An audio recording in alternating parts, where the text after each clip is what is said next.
Assalamualaikum warahmatullahi wabarakatuh. Selamat pagi anak-anakku sekalian. Selamat bergabung di kelas Sejarah Indonesia. Semoga kalian selalu diberikan kesehatan, kesempatan, dan keberkahan. Amin. Baiklah, materi pada pagi hari ini kita akan membahas tentang latar belakang kedatangan bangsa Eropa ke Indonesia. Latar belakang kedatangan bangsa Eropa ke Indonesia. Oke.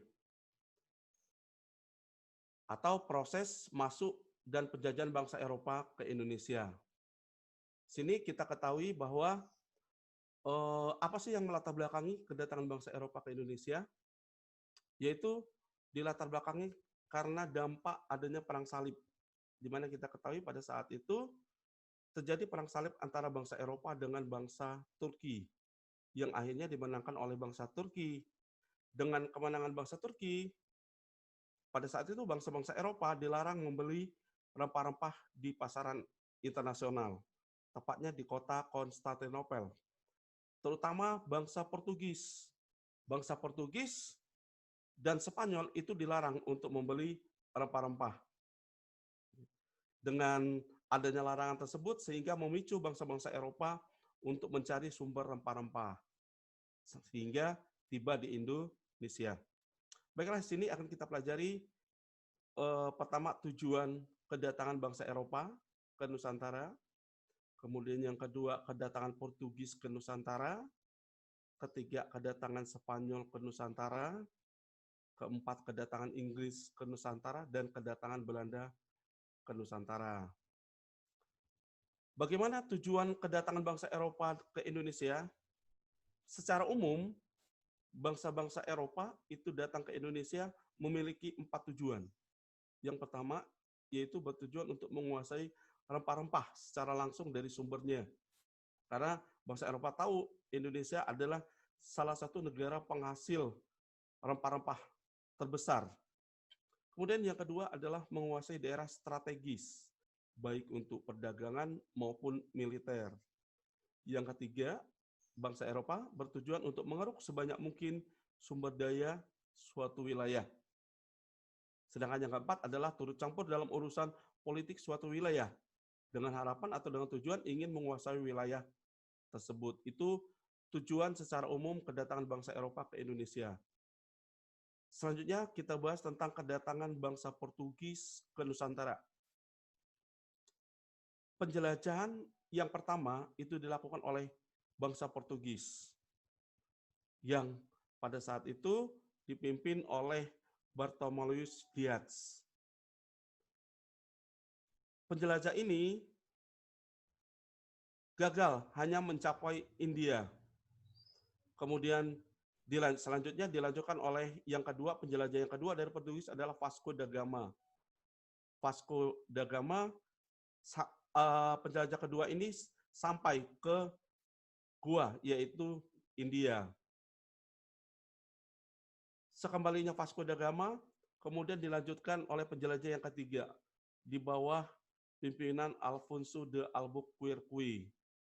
Nah, pemimpin inilah yang berhasil masuk jalur perdagangan di Asia, yang akhirnya pada tahun 1511 di bawah pimpinan Alfonso de Albuquerque berhasil menguasai Maluku dan berhasil banyak membawa pulang rempah-rempah di Maluku. Ini penjelajah dari Portugis yang berhasil datang ke Indonesia. Kemudian yang selanjutnya yang kedua yaitu kedatangan Spanyol di Nusantara.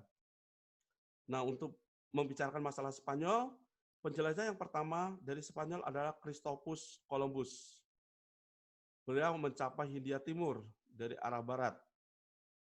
Kemudian beliau menamakan penduduk asli kawasan itu sebagai kawasan Indian. Itu yang pertama, namun belum berhasil mencapai Asia. Kemudian dilanjutkan oleh Ferdinand, yang kedua adalah Ferdinand Magelhaens.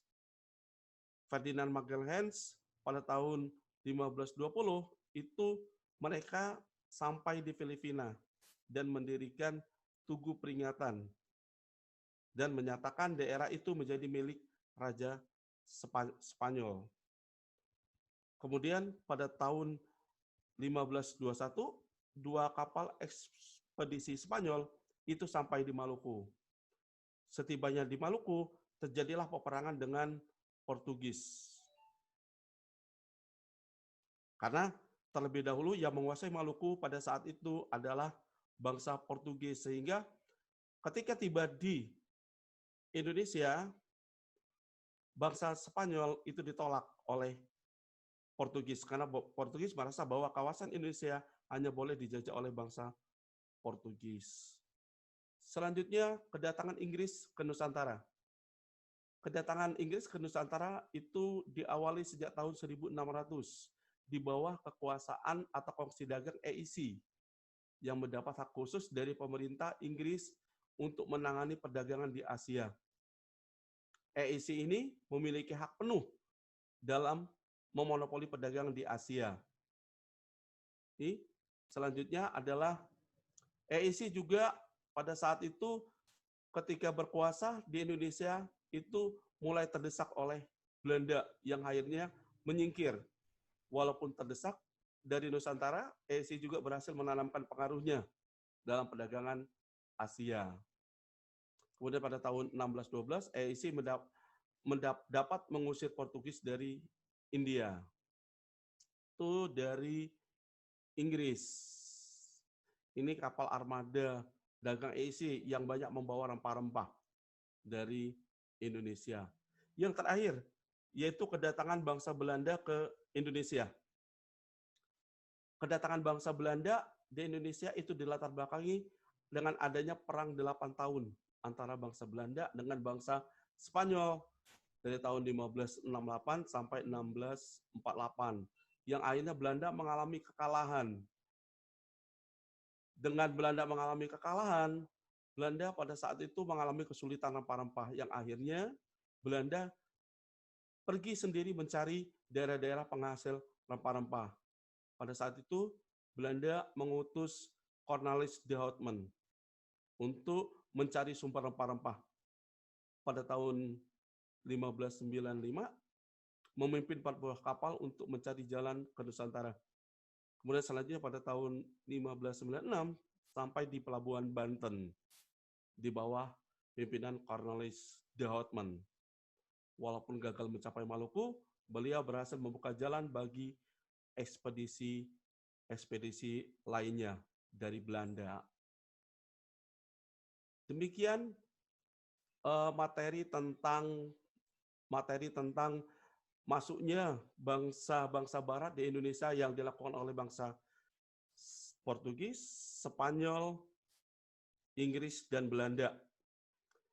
Pada kesempatan ini, setelah kalian menyaksikan tampilan-tampilan tadi, nanti silakan kalian kerjakan tugas, yaitu buat rangkuman pada buku tulis kalian yang kalian rangkum, yaitu materi tentang yang Bapak tampilkan tadi.